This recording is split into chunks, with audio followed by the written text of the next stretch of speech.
So we've got a new update, and naturally you might be wondering what that is. What did they do? So, we got star arrays now. You may be thinking, oh great, another update, another thing I've got to do. Yep, and of course there's a ton of different items. I'm going to really quickly try to explain what these are, how to get them, what this is all about, and really kind of more or less give you an idea of what to expect. So, you got to go through here and you got to go to the Star Hero Draw, okay? You'll get some of these items, and if you're wondering how, okay, basically as you do your dailies, all right, what you'll notice when you go down here is you'll have three options to kill 150 op. That's going to give you pack coins. These pack coins can then be turned around and used for a draw, okay, for a pack coupon. Yes, there is obviously pay to win routes. If you're wondering where do I go, you go to the shop, you click on or tap on, whichever way you're doing it, and you go down and scroll down and you grab them down here. And you can grab some pack coupons. There's also an option of going down here and going to get the Genie of Wishes for $50. That is also an option. As well as you get some Star Hero shards, and you get about 20 pack coupons, as well as 12,000 diamonds. Now, that said, okay, whether or not you're pay to win or free to play, this is one thing that you do need to know about what these are going to do for you in the Star Array. So, in the case of like the one that I happened to acquire, which was the Beast Soul Guardian, it basically acts as a bonus that gets activated as a support skill. Now, you may be thinking, okay, so we have these new support skills, main skills, that we can acquire. Now, these skills are going to apply, and conveniently, you may be thinking, okay, so there are going to be different types.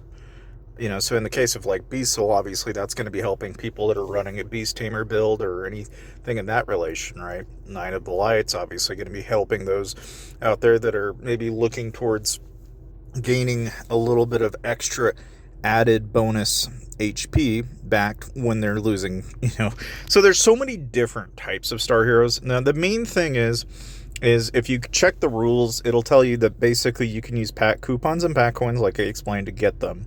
Each Star Hero has three types of skills, which are main, support, and developing. Each skill has a designated cost, and you can deploy Star Heroes to a Star Array to activate their various skill effects. And of course, the Battle Star Array, you get 3 slots, 1 for main, 2 for support. And you can deploy a Star Hero to the main slot to activate their main skill effects, while the support skill effects are activated by the main skill in the Star Array. Deploy Star Heroes based on their skill effects and build your own combination of Star Array skills. Deploy Star Heroes to the Developing Star Array to activate their developing skill effects. Switching Star Heroes in the Developing Star Array has a 25-hour cooldown. Each Star Array has a limit for total skill cost. Count the cost while building your Star Array. Now, again, that's what this is in reference to. Is basically between your Battle Star Array and your Developing Star Array. Now, the main thing is, with all these different types, obviously there are going to be some that are better or worse, depending on what it is that you were really ultimately after.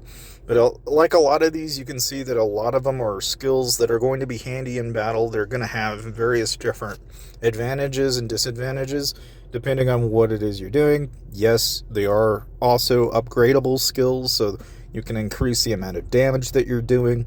And as you can tell, there's, basically rare, epic, and then legendary tiers of those shards. And that's going to be really picky in terms of what you're ultimately wanting to, bonus, depending on the type of class you're running. You can tend to lean towards, like, I would say, like, if you're a Plume Monarch, you would know just at a given, right? That more than likely, for most people that pick up, like, Genie of Wishes, right? If you're a Plume Monarch, a Mage, what have you, okay? The main skill is going to give you 4% attack and 12% defense until the battle ends. It also has a developing skill where unlocking magic lamps is 50% faster, and you gain 5% more magic lamps from Assault Lamp Thief. So, the main theme here is that Genie of Wishes is going to be useful for any of you guys out there that are wanting a kick to get a little bit further ahead on your lamps, because the Genie of Wishes for $50 is effectively giving you 5% more and a 50% faster speed if you use him in the developing skill slot within your developing star array. Now, in the case of like all these other particular star heroes that are available, okay, a lot of them you're going to want to pay attention to depending on your class. Say like you're a mage, right? You're going to be ultimately aiming for anything or everything that's going to give you skill crit damage, and anything or everything that gives you skill damage, and potentially even looking for regeneration wherever you can grab it. If you're somebody that's running a Plume Monarch, you're going to be looking for crit damage, combo damage, and preferably some combination of regeneration as well. If you are running a physical based warrior build, then you're probably going to be looking towards anything or everything that's going to give you counter damage, but you may as well pair that up with regeneration and maybe anything that procs off of shields. And of course, there is obviously the alternative, which is that, with all of these different star heroes that are out there, you'll notice that some of these also provide bonuses based on like the number of chrono winders, clock winders you get out of the chrono tower. So not all of these are completely useless. I mean, there are some of these out here that are pretty interesting in this basis that, okay, you get certain amounts of your HP back if your main skill is used. So some of these come in handy depending on what kind of build you're wanting to run too, because like here you can get active base energy regen speed by 8% after using your main skill. You'll also notice, like, even in this, a 6% attack bonus. I mean, just little things that will come in handy depending on what you're wanting to do and how you want to strategize.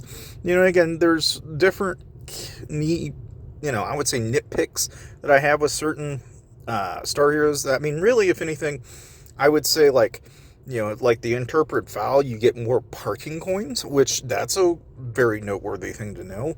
And again, I'm just paying very close attention to the developing skills, because again, most of these are going to be things that are going to apply in general for what you're doing. And again, there is a cooldown of almost 25 hours on these, so you have to be you have to pay attention to it. I mean, given that like pickaxe capacity can be increased, or like remodel points, there's so many different things in here that you can play with. Like daily seeds you can increase by 1, the amount of parking coins again, and again it just varies, but a lot of these are parking coins that you'll see here.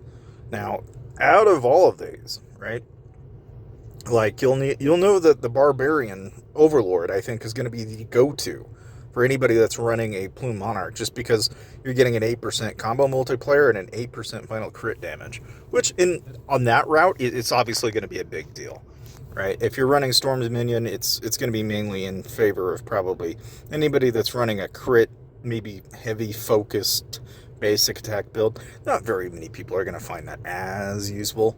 I would say Holy Defender is going to find its way into mages more than likely, but overall, Genie of Wishes, I think, for the $50 that you get them is probably going to be worth it for most people.